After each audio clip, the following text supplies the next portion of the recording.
내란 특검 진행 상황 그리고 주요 전국 이슈에 대해서 성치훈 더불어민주당 정책위 부의장, 송영훈 전 국민의힘 대변인과 짚어보겠습니다. 두 분 어서 오십시오. 네.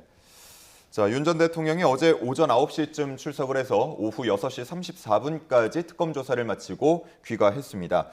전반적으로 보자 그러면 1차 때보다는 좀 비교적 순조롭게 진행이 됐다 이렇게 볼 수 있을 것 같은데 어제 조사 어떻게 보셨습니까? 말씀하신 것처럼 1차 조사 때는 난항이 많았죠. 왜냐하면 일단 출석 시간도 9시에서 10시로 미뤄졌었고 오전 조사를 마친 이후에 점심시간을 지난 이후에 갑자기 그 경찰로부터 조사를 받지 않겠다라면서 조사가 중단되기도 했었죠. 그렇기 때문에 그 머물렀던 시간은 15시간에 달하지만 실제 조사 시간은 5시간밖에 되지 않았습니다. 그리고 비공개 공개에 대한 실랑이도 있었고요. 2차 조사 때도 그래서 또 그런 실랑이가 있지 않겠느냐라는 예측들이 있었습니다만 다행히 9시, 10시 검찰에서 특검 쪽에서 9시에 출석하라라고 해서 윤석열 전 대통령이 1분 늦게 도착했습니다만 수사 과정에 있어서 수사를 중단시킨다든가 아니면 수사를 거부한다든가 묵비권을 행사한다든가 이런 거는 없었기 때문에 좀 그래도 그 조사하는 시간 동안은 그래도 꽉 알차게 좀 진행이 된 것으로 보여집니다. 예. 조서 열람도 많이 주목을 받았는데 이번에는 한 5시간 정도 걸렸거든요. 첫 조사 때보다 더 많이 좀 꼼꼼하게 봤다라고 볼 수 있을까요? 일단 순조사 시간 자체가 1차 조사 때보다 길죠. 1차 조사 때는 순조사 시간이 5시간 5분 정도였고 어제 같은 경우는 역산해 보면은 그래도 한 8시간 정도는 순조사를 했을 걸로 보여집니다. 그러면은 그 순조사 시간에 비추어 5시간의 조사 열람 시간이라고 하는 것은 물론 일반인에 비해서는 굉장히 꼼꼼하게 확인을 한 편이지만 과거 전직 대통령들의 조사 사례에 비추어 보면 또 대단히 길다라고 보기는 어려운 시간이기도 합니다. 과거에 박근혜 전 대통령은 7시간 반, 또 이명박 전 대통령은 6시간 동안 조사를 확인했던 사례들이 있어요. 그리고 윤 전 대통령 같은 경우는 우리가 아마 뒤에서 이야기를 나누겠지만 앞으로 구속영장이 청구될 가능성도 상당히 제기됩니다. 그렇다면 윤 전 대통령의 변호인단으로서는 이 조서 열람하는 과정을 통해서 다시 한번 조사 내용을 꼼꼼하게 숙지를 하고 향후 구속영장 청구 가능성에 대비하기 위해서라도 이 조서 열람 과정에 굉장히 공을 들이지 않았을까 하는 추론이 가능해 보입니다. 예. 자, 조사 시간을 점심시간까지 감안하자면 8시간에서 8시간 반 정도 이렇게 보이는데 시작부터 바로 조사에 들어가서 좀 상당히 고강도 조사가 이루어졌다 이렇게 볼 수가 있을까요? 하여튼 고강도 조사라고 보지는 않고요. 통상적으로 이 정도 규모의 사건이라면은 이 정도 시간이 소요되는 건 당연하다라고 볼 수 있고 전직 대통령 아까 언급이 되었던 정직 대통령들의 수사와 비교해서 보더라도 충분히 이 정도 시간은 활용될 수 있다고 보거든요. 그리고 아직 특검에서 발표를 하진 않았습니다만 저는 추가 조사 가능성도 상당히 높다고 보고 있습니다. 왜냐하면 일단 특검에서는 기본적인 조사를 한 이후에 아마도 윤석열 전 대통령은 본인이 하고 싶은 이야기만 하고 상당히 방어적으로 임했을 것으로 예측이 되거든요. 그렇기 때문에 사건과 관련된 내란과 관련된 다른 관련자들에 대한 수사 조사 결과와 함께 이걸 비교한 다음에 아마 그 추가적인 질문을 위해서 추가 소환 조사도 저는 충분히 가능한 상황이다 이렇게 보고 있습니다. 예. 수사 준칙을 보면은 최대 12시간까지 가능하니까 동의를 얻었다 그러면 9시 넘어서까지 혹은 동의가 없더라도 저녁 9시 정도까지는 가능했을 텐데 6시 반 정도에 이제 마쳤습니다. 어제 이 시간대는 어떻게 좀 보십니까? 말씀하신 것처럼 이제 검사와 사법경찰관의 상호협력 및 일반적 수사 준칙에 관한 규정에 의하면은 하루 최대 조사 시간은 12시간을 넘길 수가 없게 되어 있죠. 어제 윤 전 대통령이 아침 9시 1분에 출석을 했으니까 밤 9시 정도까지는 말씀하신 것처럼 조사가 가능했다고 볼 수 있습니다. 그럼에도 불구하고 6시 34분경에 조사를 마쳤고 특검은 준비한 질문은 다 소화했다는 입장이에요. 그렇다면 크게 3가지 가능성이 있을 수 있습니다. 첫째로 윤 전 대통령이 대부분의 질문에서 인정하는 답변을 했을 경우, 그런데 지금까지의 윤 전 대통령의 태도에 비추어 보면은 그럴 가능성은 상당히 낮아 보이죠. 두 번째로 단답형으로 부인하는 답변을 하면서 유의미한 답이 별로 없었을 경우, 그게 있을 수 있고요. 그다음 세 번째로는 윤 전 대통령이 과거에 이제 탄핵 심판 공개 변론 과정에서도 많이 보여줬던 그 사례들이 있는데 나름대로는 본인의 주장을 적극적으로 피력했지만은 그 답변 내용 중에 은연중에 수사 조치로서는 듣고 싶어하는 답변들이 있었을 가능성이 있습니다. 그렇다면은 이런 경우에는 특검 입장에서는 재질문, 재질문을 반복해야 될 이유가 없거든요. 그런 점에서 조사가 상당히 속도감 있게 진행됐을 개연성도 있어 보입니다. 다만 이 중에 각 사안별로, 쟁점별로 어떤 유형에 해당하는지는 아마 특검만이 지금 구체적으로 알고 있을 겁니다. 그리고 거기까지는 세부적으로 앞으로도 브리핑되지 않을 것으로 보입니다. 예. 자, 지난 1차 소환 때처럼 이번에도 역시나 체포영장 저지 혐의부터 조사가 시작된 걸로 전해지고요. 지난 1차 조사 때를 보면 이 조사자가 누구이냐를 두고도 굉장히 좀 실랑이가 있었습니다. 그래서 이번에는 조사자가 부장검사로 알려졌고 이전에 윤 전 대통령 측이 거부했던 박청환 총경은 조사 지원만 한 것으로 알려지는데 이 조사자가 바뀐 부분은 어떻게 보셨는지요? 사실 그 당시에 윤석열 전 대통령이 박창한 총경, 그러니까 그 체포 혐의, 그 체포영장을 집행하러 왔던 경찰로부터는 난 수사를 받을 수 없다. 왜냐면은 그 체포영장 집행 자체가 불법이었고 나는 고소고발을 했기 때문에 어떻게 나는 피해자인데, 난 피해자로 주장하고 있는데 나를 가해한 사람에게 수사를 받을 수 있느냐는 주장을 했었죠. 하지만 그 당시 그 주장은 그렇게 맞지 않는 주장이었습니다. 왜냐면 박창한 총경 같은 경우는 그 윤석열 전 대통령에 대한 체포영장을 집행하러 갔던 사람이 아니었거든요. 그렇기 때문에 사실 그렇게 수사를 거부했던 게 그렇게 합리적인 주장은 아니었음에도 불구하고 특검이 어떻게 보면 받아들인 이유는 저는 윤석열 전 대통령이 합리적인 주장을 했기 때문이 아니라 수사를 그 당시 지연시켰잖아요. 그러니까 받지 않겠다고 지연을 시켰기 때문에 특검 입장에서는 굳이 박창한 총경이 수사에 직접 나설 필요가 없다면은 부장검사가 직접 나서면서 수사 지원만 하는 역할로서 수사를 최대한 빠르게 진행하는 것이 더 옳다, 더 맞다라는 판단을 한 것이기 때문에 저는 이거에 대해서 뭔가 윤석열 전 대통령이 지적한 절차적 문제를 받아들였다, 수용했다라는 표현은 저는 부적절하다고 보고요. 그냥 특검이 뭔가 수사를 빠르게 진행하기 위한 합리적 선택을 했다라고 받아들이는 게 맞다고 생각합니다. 예. 조사자가 바뀌어서 그런지는 모르겠지만 어제 일단 오전에 체포 저지 관련해서는 조사를 마친 것으로 보이고 1차 조사 때는 이 체포 저지 관련한 조서에 열람 날인을 하지 않았었거든요.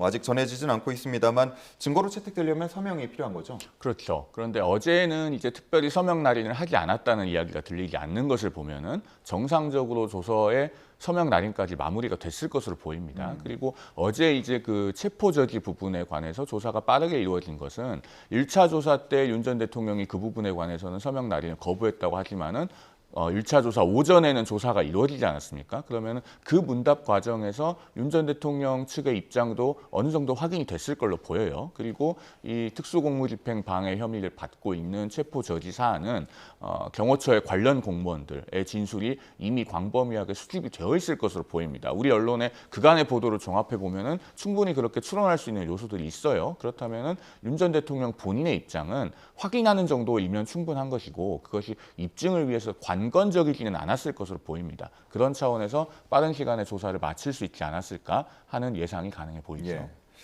자, 특검팀이 또 브리핑을 하면서 국무회의 수사와 관련된 언급을 했습니다.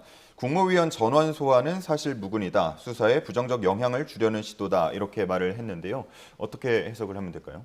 아무래도 그 불참한 사람들이 있잖아요. 불참이 그러니까 연락을 아예 받지 못한 사람들이 있습니다. 그러니까 윤석열 전 대통령과 김영현 전 장관을 제외한 국무위원 중에 9명만 연락을 했고 예. 11명을 연락했는데 9명이 참석했고 2명은 불참했죠. 그렇기 때문에 연락을 아예 받지 못한 6명이 존재합니다. 그 사람들에 대해서 뭔가 전원 조사한다. 그러면 국민들이 느끼시기에 뭔가 특검이 무리한 수사를 한다, 무리한 조사를 한다라고 느끼실 수 있거든요. 그런 차원에서 특검은 우리는 그 연락을 받지 못한 6명을 다 부를 생각은 없다. 그 중에 일부만 불러서 지금 예를 들면 유상임 장관을 불러서 지금 조사를 진행하지 않았습니까? 그런 것처럼 부르지 않은 사람들, 연락을 받지 못한 사람들은 왜 연락을 받지 못했는지, 그러면 그날 어떤 그 전에 뭐 다른 관련돼서 이 비상계엄과 관련돼서 다른 정말 아무런 정보나 전달받은 것이 없는지 이런 것들을 아마 확인하는 절차를 거쳤을 것으로 보여지고요. 그거에 대해서는 아마 참석하지 않은 6명에 대해서 일부만 조사해도 충분히 증거가 확보될 수 있는 상황이기 때문에, 그리고 그 6명은 사실상 피해자로까지 확대될 수 있는 것이거든요. 왜냐하면 국무위원은 계엄을 할 때 계엄에 대한 심의할 권한을 갖고 있는데 본인들의 그 계엄 심의권을 침해당했다고 주장을 할 수도 있는 부분이기 때문에 특검 입장에서는 그렇게 우리나라 국무위원을 무리하게 다 전원 조사하지 않는다라는 입장을 밝힌 것으로 보여집니다. 사실 그런데 이 부분에서요, 특검이 하나 좀 귀 기울여서 들어야 될 비판의 목소리가 있습니다. 뭐냐면은 이 국무위원들을 직권남용의 피해자로서 참고인 신분으로 조사를 하는 것이라면 그분들이 출석하는 과정이 언론에 다 여과 없이 노출되어서는 안 되는 것이었습니다. 사실은 외부에서 보기에는 이분들이 피의자인지 아니면 참고인인지 구분하기 어려운 측면이 있거든요. 특검이 브리핑을 통해서 명확히 해줌으로써 그나마 지금 언론에 보도되고 있습니다만은 마치 출석할 때 당시의 장면 그리고 우리 언론으로부터 질문을 받는 장면만 보면 이분들이 뭔가 크게 잘못해서 특검에 불려다니는 것처럼 보일 수가 있어요. 이 부분은 특검이 앞으로도 참고인 신분으로 또 피해자들을 조사하는 과정에서 대단히 신중을 기울일 필요가 있다라는 말씀을 꼭 드려야 되겠습니다. 네, 알겠습니다. 자, 이재명 대통령이 지난 금요일 저녁에 이완규 법제처장 면직안을 제가했습니다. 이 인물 이제 사후 개헌 문건 작성 논란한 이른바 안가 회동에 참석한 것으로 알려진 인물인데 사의를 표명한 지 거의 한 달이 된 상황에서 제가가 됐습니다.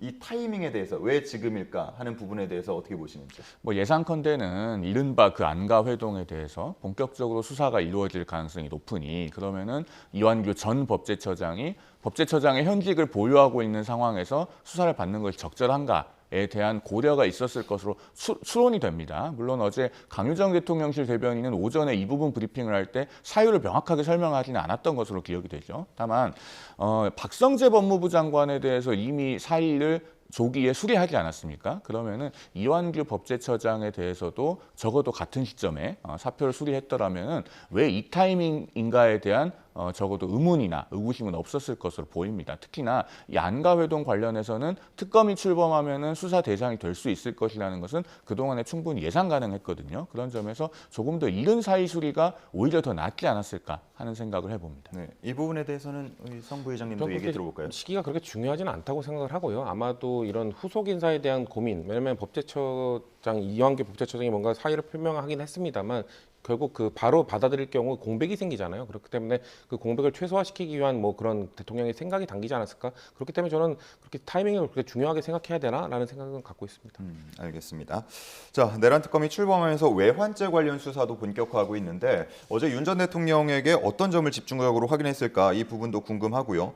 그리고 이른바 노상원 수첩 내용이 상당히 중요할 것 같아서 내일 노상원 추가 구속 심사도 예정이 돼 있어서 이 부분 어떻게 보시는지 사실 외환죄와 관련돼서 그 국민의힘 측에서 그리고 윤석열 전 대통령 측에서 이 외환죄 성립은 사실 어렵다라는 주장을 가장 많이 해왔던 부분이 있거든요. 전 그럼에도 불구하고 이 법상 소속법상 이 외환죄의 성립 여부 왜냐하면 북한을 외국으로 일단 인정하기도 어렵고 그러니까 외국과 통모하여 뭔가 유발을 했다라는 것도 밝혀내기 참 어려운 부분이 있습니다만 지금까지 외환죄 관련된 수사가 진행된 다음에 나오고 있는 소식을 들어보면 참 국민들께서 느끼시기에 공감하기 어려운 내용들이 많거든요. 예를 들면 북한의 이 평양에 이 무인기를 보낸 이후에 그 북한에서 입장이 나왔었잖아요. 다시 한번 무인기를 보낸다면 이건 사실상의 선전포고로 받아들이겠다라는 입장을 북한에서 낸 적이 있는데 그 선전포고로 받아들이겠다는 내용을 보고 김용현 전 장관과 윤석열 전 대통령이 박수를 치며 좋아했다라는 지금 내부 증언들이 나오고 있습니다. 이런 것들로 봤을 때 말씀하신 그 노상원 전 정보사령관의 수초에서 나왔던 북한의 도발을 유도한다. 그래서 국지전을 유도한다. 이런 내용들이 사실상 윤석열 전 대통령과 김용현 전 장관 머릿속에는 분명히 있었구나라는 사실이 좀 밝혀지고 있는 부분이라고 보거든요. 그렇기 때문에 이런 내용들이 점점 밝혀질 때 외환죄가 성립되진 않을 수는 있더라도 12.3 비상계엄과 관련된 윤석열 전 대통령의 의도, 김용현 전 장관의 의도 이런 것들이 좀 더 그 명명백백히 밝혀지는 과정이라고 보기 때문에 저는 이런 것들이 의미가 있다라고 저는 볼 수 있습니다. 예, 내일 있을 노상원 추가 구속 심사도 우리가 주목을 해봐야겠죠. 그렇습니다. 그런데 이 외환죄 논란은요, 사실 국민적으로 의문이 있기 때문에 분명히 정확하게 그 진실을 규명해야 되는 것은 맞습니다. 그리고 그 과정에 있어서 노상원 전 정보사령관에 대한 내일 그 구속 전 피의자 신문도 굉장히 중요한 과정 중에 하나인 것이긴 한데요. 정말로 입증이 정확하게 될 수 있느냐 이것은 법적으로 건조하게 접근했을 때 간단치는 않은 문제입니다. 왜냐하면은 이 계엄이라고 하는 상황이 없었다면 그리고 대한민국 국방부는 공식적으로 북한에 무인기를 보냈다고 당시 인정하지는 않은 상황이었는데 그것을 사실이라고 보더라도 계엄이 없는 상황이었다면 그것을 과연 일반 이적죄로 볼 수 있는가? 는 굉장히 신중하게 접근해야 됩니다. 왜냐하면 그것이 국군 통수권자로서 결단해서 어떤 북한의 오물풍선 등에 관한 대응 조치로서 가능한 영역인가 이것은 좀 신중하게 접근할 필요가 있거든요. 그리고 어떤 객관적인 사실관계들이 밝혀진다고 하더라도 그 다음에 그것을 계엄을 위해서 이용하려고 하는 의도나 목적이 있었느냐라고 하는 것을 입증하는 것은 생각보다 간단치 않은 문제입니다. 물론 이 외환죄 혐의 부분은 수사 과정이 구체적으로 공개되지 않고 있기 때문에 이 또한 예단하기 어렵기는 합니다만은 적어도 수사가 진행 중이라고 해서 외환죄라고 하는 것이 반드시 있었을 것이다라고 추단하는 것도 현재 상황에서는 다소 좀 이른 감이 있어 보이긴 합니다. 예. 이제 앞으로 과정이 어떻게 될 것인가 부분에 상당히 주목되는데 어제 박지영 특검보는 관련 질문에 대해서 일단 현 단계에서는 말하기 어렵다 이렇게 밝힌 상황입니다. 뭐 크게 보자면 추가 소환 혹은 구속영장 청구 두 가지 정도가 있을 것 같은데 어떻게 전망하시는지요? 난 아까 초입에 말씀드렸던 것처럼 추가 소환 조사 가능성이 매우 높다고 저는 개인적으로 생각을 하고 있습니다. 왜냐하면 일단 처음에 사실 1차 조사가 제대로 이루어졌다면 아까 말씀드린 것처럼 5시간밖에 조사가 이루어지지 못했잖아요. 그러니까 특검이 최초에 준비했던 그 질문들이 다 1차 소환 조사 소화가 됐다면은 아마도 2차 소환 조사 전에 아까 말씀드렸던 것처럼 다른 관계자들의 증언과 비교를 한 다음에 추가 질문을 하는 그 세팅하는 과정들이 분명히 있었을 것이고 그런 다음에 이제 추가 소환 조사가 있었을 거로 예측이 되거든요. 근데 2차 소환 조사는 사실상 1차 소환 조사 때 윤석열 전 대통령이 사실상 그걸 지연 전략을 펼쳤기 때문에 불가피하게 이루어졌던 것이고 저는 지금 1, 2차 일단 특검이 최초에 준비했던 세팅이 완료가 됐기 때문에 이거에 대한 비교 조사가 이루어진 이후에 추가 질문이 또 만들어지면은 추가 조사는 전 불가피한 거라고 보고 있고요. 구속영장과 관련돼서는 전 필요하다고 봅니다. 왜냐하면 지금 사실 이 외환죄와 관련돼서도 이 드론과 관련된 드론 그 통제 차량을 뭐 폐기하려는 시도가 있었다라는 등등 그리고 저는 외환죄를 밝히기 위해서는 결국 내부 진술이 가장 중요한 부분이라고 보거든요. 예를 들면 아까 통상적인 대응으로 볼 수도 있지 않겠느냐. 왜냐하면 북한이 도발을 한 게 한두 번이 아니기 때문에 도발할 때 뭐 드론이라든지 우리가 대응하는 매뉴얼이 있지 않겠느냐라고 말씀하신 거 저도 전적으로 동의합니다만 아마도 내부에서 평양 상공까지 드론을 보낼 경우에 아마 북한의 도발이나 아주 좀 심각한 안보상의 우려가 있습니다라는 내부 보고가 이루어졌을 경우 근데 그 보고를 듣고도 대통령이 상관없다 진행하라고 하셨을 경우 그런 것들이 문제가 될 수 있는 것이거든요. 그러면은 결국 이 외환죄와 관련해서 내부 진술이 가장 중요한 증거가 될 겁니다. 그렇기 때문에 저는 윤석열 전 대통령이 지금 밖에 나와 있는 상황이라면은 그러면 증거인멸을 위한 그리고 그 증인들에 대한 압박을 가하기 위한 어떤 행위를 할 수 있는 상황이기 때문에 구속영장 청구도 전 충분히 가능하고 필요하다고 생각하고 있습니다. 송 대변인님은 어떻게 전망하십니까? 특검이 구속영장을 청구할 가능성이 상당히 있죠. 그리고 지금 국민적인 여론이나 이런 부분도 상당히 고려를 할 겁니다. 그리고 특검의 지금 수사 과정 중에서 예의주시해서 봐야 할 부분이 계엄 선포문을 사후적으로 작성해서 날짜를 정확하게 기재하지 않고 다르게 기재한 상태로 서명하고 했다가 나중에 폐기했다. 라고 하는 혐의를 두고 있는 부분입니다. 그러면은 이 부분은 만약에 사실이라면은 허위 공문서 작성이나 또 증거 위조 교사 이런 부분이 성립할 여지가 있을 뿐만 아니라 그것을 다시 폐기했다는 부분에서 증거인멸 교사에 해당할 수 있거든요. 그러면은 구속영장을 청구할 때 우리가 구속영장을 받아내려면은 도주할 우려가 있거나 증거인멸의 우려가 있어야 되는데 윤 전 대통령은 전직 대통령이어서 신분이 확실하고 도망할 염려는 없습니다. 그렇다면은 증거인멸의 우려를 수사기관으로서는 법원에 적극적으로 소명을 해야 되는데 그 과정에서 아마도 그 계엄 선포문을 사후적으로 작성했다가 폐기한 부분, 이 부분을 부각하고자 할 거예요. 이런 부분은 구속영장을 청구하기 위한 것이 아니고서는 그렇게까지 수사에 방점을 둘 필요는 없다고도 할 수 있기 때문에 구속영장 청구 가능성과 맞물려서 주목해서 볼 만한 부분이라고 관찰됩니다. 네. 자, 다른 특검팀 상황도 한번 보겠습니다. 최상병 특검팀 같은 경우는 이번 주부터 VIP 경로설과 관련한 수사에 속도를 내겠다는 입장인데 윤 전 대통령의 소환 조사 부분도 주목이 됩니다. 이루어진다면 언제쯤 이루어질까요?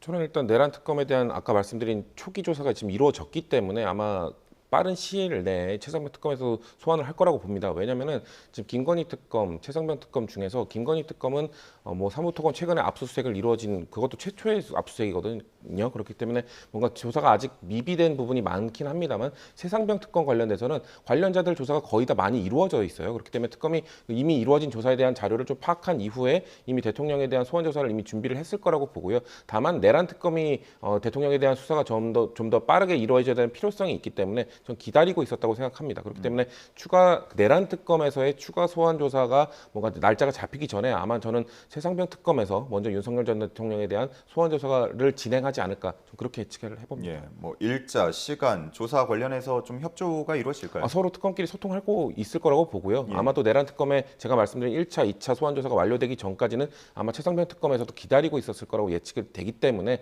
아마 특검끼리의 소통은 전 원활하게 이루어지고 있다라고 생각합니다. 네. 윤 전 대통령의 그 협조 여부는 어떻게 보십니까?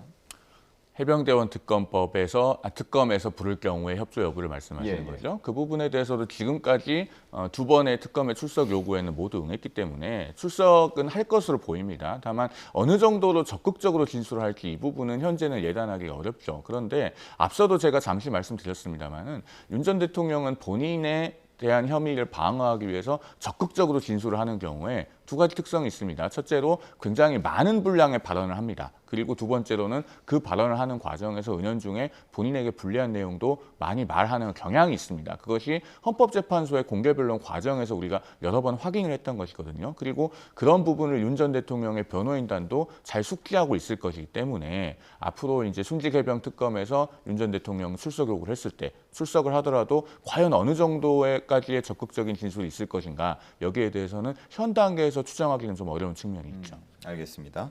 자, 다음 김건희 특검도 보겠습니다. 조사하는 혐의가 16개나 되기 때문에 가장 방대하다라고 볼 수가 있겠는데 정작 김건희 특검에서 김건희 여사 본인은 아직까지는 피의자 신분은 아닌 상황입니다. 소환 조사 이루어질 것으로 보시죠? 그렇죠. 근데 윤석열 전 대통령의 소원보다는 늦춰질 거라고 보고요. 왜냐하면은 김건희 여사가 지금 건강 이슈도 본인이 지금 주장을 하고 있는 상황이기도 하고 김건희 여사와 관련된 수사가 가장 진척이 느렸습니다. 왜냐하면은 윤석열 대통령이 아직 파면당하기 전까지 본인이 갖고 있는 권한을 최대한 활용해서 김건희 여사와 관련된 수사의 진행을 상당히 많이 막았기 때문에 그리고 이번에 우리가 도이치모터스 주가 조작 의혹 재수사가 이루어진 이후에 뭔가 결정적 증거들이 막 나오고 있는 것을 보면은 아마도 심우정 검찰총장이 이끌었던 검찰에서 뭔가 이 김건희 여사와 관련된 수사를 막지 않았겠냐라는 의혹이 점점 커지고 있는 상황이거든요. 그런 것처럼 김건희 여사 특검 말씀하신 것처럼 가장 혐의도 많고 방대합니다. 그럼에도 불구하고 이게 사실 어제 오늘의 일이 아니고 상당히 수년 동안 그 의혹이 제기되어 왔음에도 불구하고 검찰의 조사가 상당히 진척이 많이 안 된 부분이 있거든요. 그렇기 때문에 저는 지금 특검이 출범한 이후에 비로소 이제 제대로 된 수사가 진행되고 있기 때문에 너무 늦지 않은 시기에 아마 김건희 여사도 소환 조사 그리고 피의자 신분으로 전환될 가능성이 매우 높다고 보고 있습니다. 예. 자, 그리고 원희룡 전 국토부 장관도 이 삼부토건 의혹과 관련해서 수사 선상에 올라와 있고요. 양평고속도로 특혜 의혹과 관련해서도 또 조만간 소환 통보를 받을 수 있다라는 관측이 나옵니다.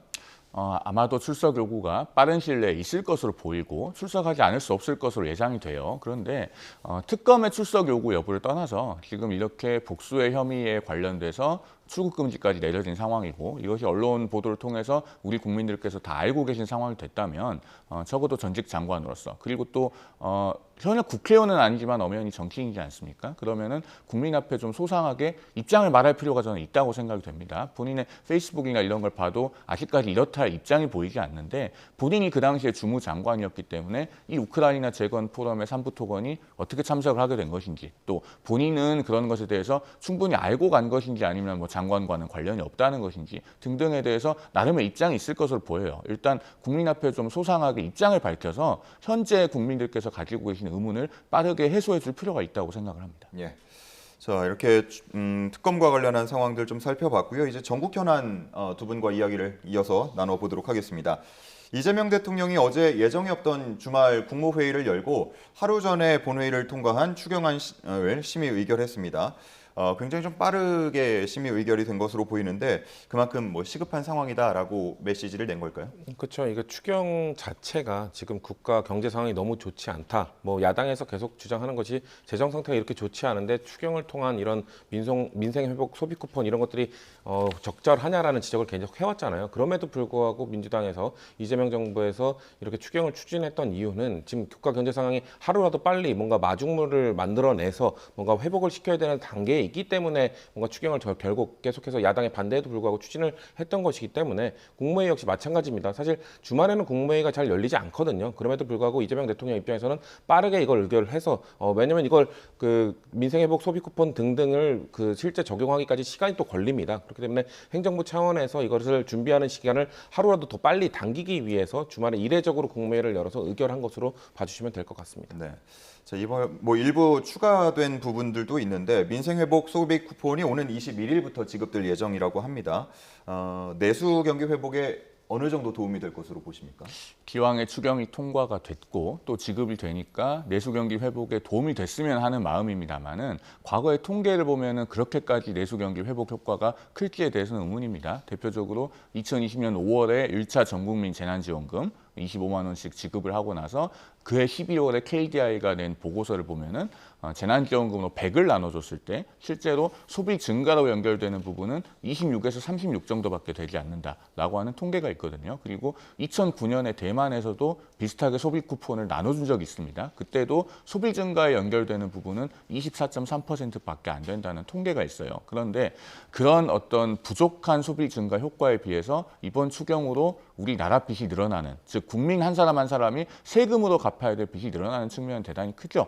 원래 추경안이 증액되기 이전에도 19.8조 원의 적자 국채를 발행해서 이 추경을 하고 소비 쿠폰을 나눠드리는 거였습니다. 게다가 국비로 부담하는 부분이 늘어나면서 추경 전체 금액이 늘어났고, 그렇다면 이번에 발행하게 될 적자 국채도 20조가 넘어가게 될 거예요. 이렇게 큰 빚을 내서 국민들께 나눠드리는 것인 만큼 그래도 제발 좀 효과가 있었으면 하는 바람이고, 제 개인적으로는 나라 빚이 늘어난다는 측면에서 이 소비 쿠폰 나눠주는 것에 일관되게 반대해 왔기 때문에 저는 받지 않겠다는 말씀도 어제 공개적으로 드린 상태다라는 것도 덧붙여서 말씀드리겠습니다. 네, 알겠습니다.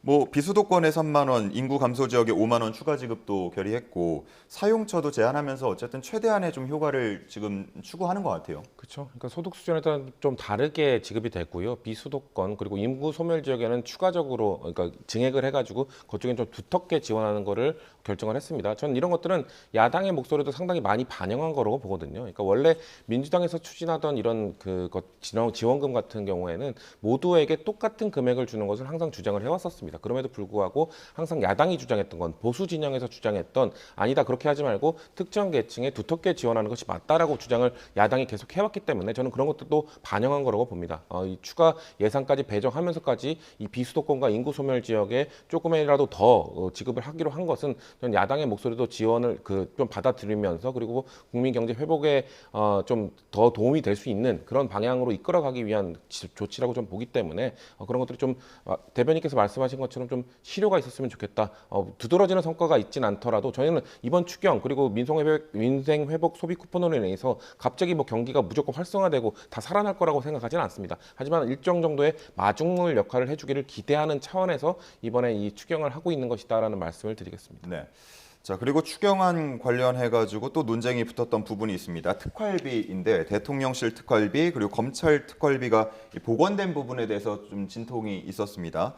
어떻게 먼저 말씀하실지 궁금하네요. 일단 대통령실 특활비 부활 부분은요, 민주당이 상당히 부끄러워해야 될 만한 일이죠. 왜냐하면 작년 12월에 이 대통령실 특활비를 전액 일방 삭감을 하면서 이재명 대통령이 그 당시 민주당 대표로서 뭐라고 이야기를 했습니까? 이 특활비 없다고 해서 국정 운영이 안 된다는 것은 당황스러운 이야기다. 또 박찬대 원내대표도 같은 결의 이야기를 했었어요. 그러면서 전액을 삭감했습니다. 그래놓고 집권한 지 한 달 만에 특활비 없이 제대로 운영해보지도 않고 다시 필요하다라고 해서 부활시키고 통과시킨 것 아니겠습니까? 그러면은 적어도 세 가지가 필요합니다. 첫째, 우상호 정무수석 차원에서의 언급이 아니라 대통령 또는 적어도 대통령 비서실장 차원에서의 진심 어린 사과가 있어야 돼요. 그다음에 두 번째로 민주당이 과거에는 특활비 증빙이 제대로 들어오지 않는다고 그것을 삭감의 명분으로 삼았거든요. 그렇다면은 이재명 정부에서는 특활비 영수증 한 장 한 장 어떻게 국민 앞에 투명하게 공개할 것인가 약속을 해야 됩니다. 세 번째로 지금 민주당의 말이 7개월 만에 손바닥 뒤집듯이 바뀐 상황이기 때문에 그런 약속을 하더라도 그것을 무엇으로 보장할 수 있을 것인지 제도화해야 됩니다. 그러면은 민주당이 압도적인 의회 권력을 가진 다수당으로서 이 대통령실 특활비 공개에 관해서는 별도의 법률을 만들거나 해서라도 제도적 보장을 해야 되겠죠. 예. 말씀해 주신 대로 우상호 정무수석이 사과를 했고 강유정 대변인은 책임 있게 쓰고 소명하겠다 이렇게 밝힌 상황입니다. 대통령실 특활비와 관련한 입장 먼저 전해 주시죠. 일단 말씀하신 것처럼 대변인이 책임 있게 쓰고 소명하겠다에 저는 포인트가 있다고 보는데요. 그러니까 이 특활비 같은 경우는 저희가 뭐 작년부터 주장을 했던 것이 뭐 영수증까지 다 첨부하라. 뭐 원래 업무 추진비 같은 걸 쓸 때는 영수증 하나하나 다 첨부해서 국민의 세금이기 때문에 그런 것들을 다 증빙해야 되는 이유, 그 명분이 있었거든요.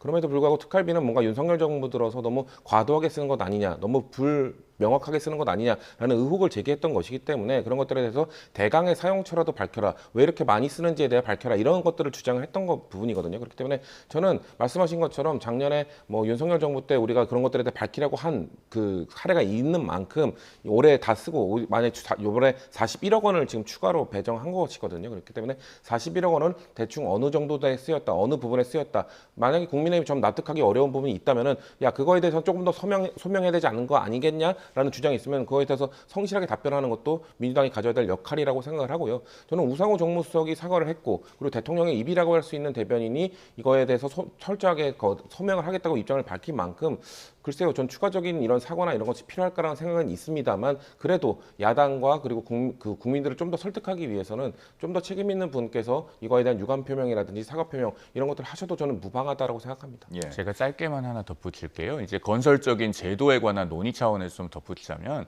2022년 2월에 문재인 정부 막판에 서울행정법원에서 판결이 하나 나옵니다. 그 당시에 납세자 연맹이 문재인 정부 대통령실의 특활비 내역에 대한 정보공개 청구를 해서 승소를 하거든요. 그런데 문재인 정부 대통령실은 항소를 했고 대통령의 임기가 끝나면서 모두 대통령 기록물로 이관이 되니까 2심에서는 각하가 돼서 납세자 연맹이 패소를 합니다. 그런데 1심에서 승소했던 그 당시 판결을 보면은 특활비에 관해서 어떠한 내역들을 공개하라는 항목들이 쭉 있습니다. 거기 보면은 특활비를 받아갔던 상대방이 누구냐 이런 것들도 다 공개를 하라고 되어 있고 다만 외교적으로 민감한 외국에 대한 사항 이런 것들은 또 공개 제외되어 있고 이렇게 되어 있거든요. 그러니까 그런 기준이 법원으로부터 이릉 나왔다고 할 수 있는 것이 있습니다. 그런 부분을 참고하면은 여야가 합의할 수 있는 기준이 만들어지지 않을까 하는 생각이 있습니다. 검찰 특활비는 어떻습니까? 여당 내에서도 뭐 다른 목소리들이 많이 나오는 것 같고 기권표도 일부 나오는 것 같던데요. 그렇죠. 기권표를 행사하신 분들은 아무래도 검찰 개혁이 완벽하게 이루어지지 않는다면 특활비를 그 이전에 지급하는 것은 부당하다라는 주장을 계속 하신 것이거든요. 그렇기 때문에 사실 이번 그 추경을 통과시킬 때도 민주당의 의총이 다시 한번 열리고 그것과 관련된 이견을 수렴하느라 좀 시간이 지체된 부분도 있었거든요. 그런 분들은 결국 뭔가 그래서 부대 의견을 달았습니다. 사실 추경 때 그래서 검찰 개혁이 완료된 이후에 검찰의 특활비는 집행할 수 있다라는 부대 의견을 달았기 때문에 그럼에도 불구하고 그 우려를 표하시는 분들의 그런 우려는 잠식되지 않은 것 같아요. 그분들은 계속해서 검찰 개혁이라는 것은 지금 이재명 대통령도 의지를 갖고 있고 민주당도 의지를 갖고 있습니다만 검찰이라는 조직의 내부 반발이 상당히 강할 것으로 예상이 되기 때문에 그것이 완벽하게 이루어지지 않은 상태에서 특활비를 부여하는 것이 과연 타당하냐라는 주장을 계속 하고 계신 것이거든요. 그럼에도 불구하고 당내 그리고 다수가 그래도 그럼에도 뭔가 특활비를 부활시키는 마당에 검찰만 제외할 수는 없다. 부대 의견을 달았으니 충분히 견제장치, 안전장치가 마련된 것이다라고 생각을 하기 때문에 저는 그거에 대해서는 좀 받아들여 주셨으면 좋겠다라는 말씀을 덧붙이겠습니다. 네.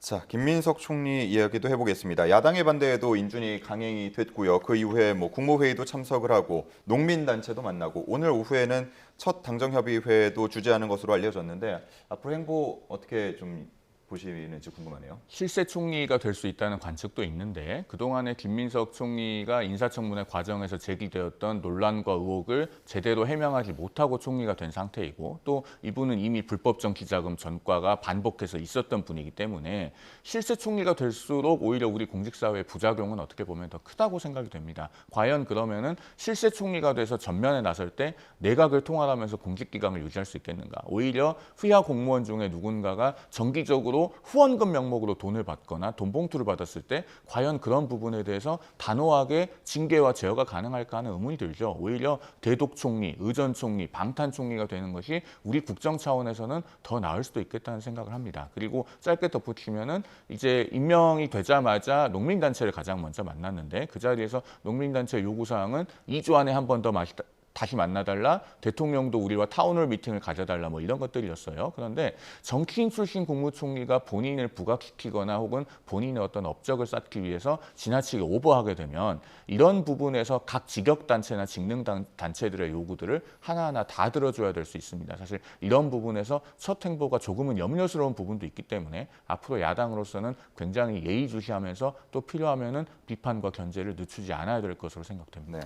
저는 그 전과가 있다고 해서 실세 총리가 되면 안 되고 방탄 총리가 돼야 된다는 주장은 매우 부적절하다고 생각을 하고요. 그 전과에 대해서 본인의 과오를 인정을 하셨고 그리고 다 추징금을 완납하는 등 본인이 치러야 되는 죗값은 다 치렀습니다. 그럼에도 불구하고 국민들을 생각한다면은 이 국무총리라는 대한민국 대통령제에서 국무총리가 갖고 있는 역할과 권한이 매우 크지 않습니까? 그런 사람이 방탄 총리만 해서 되겠습니까? 그런 사람들은 정말 실세 총리까지 가진 않더라도 실질적인 역할을 할 수 있는 총리로서의 역할을 충분히 수행해내야 국민들이 행복해지는 겁니다. 그렇기 때문에 저는 저희는 그렇기 때문에 사실 22년 때 그 윤석열 정부의 첫 국무총리였던 한덕수 국무총리 인준에 대해서도 저희도 똑같습니다. 그 당시 한덕수 후보자도 제대로 된 자료 제출을 하지 않았음에도 불구하고 국민들을 생각해서 국민들이 생각했을 때 국무총리 첫 번째 지명자는 빨리 통과가 돼서 국정 공백을 최소화시키는 게 맞다고 생각하기 때문에 당시에 야당이었던 민주당도 당론으로 찬성을 선택하고 결국 회의장에 들어가서 인준에 찬성을 동조를 해줬던 것이거든요. 그렇기 때문에 국무총리의 과거, 뭐 전과 이런 것 때문에 방탄총리나 하라 이런 식으로 말씀하시는 거는 좀 부적절하다고 생각합니다. 예.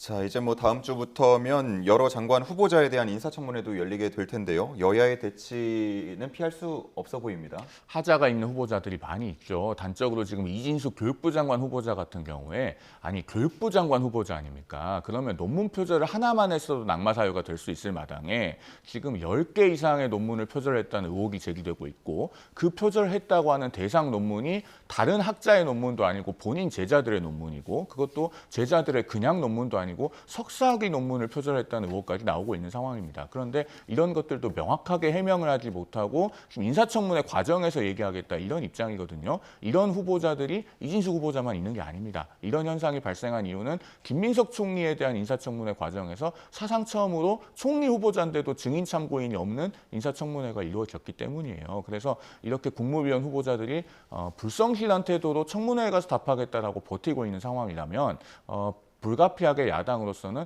적극적인 견제와 비판에 나서지 않을 수 없는 것이다라는 말씀을 드립니다. 네.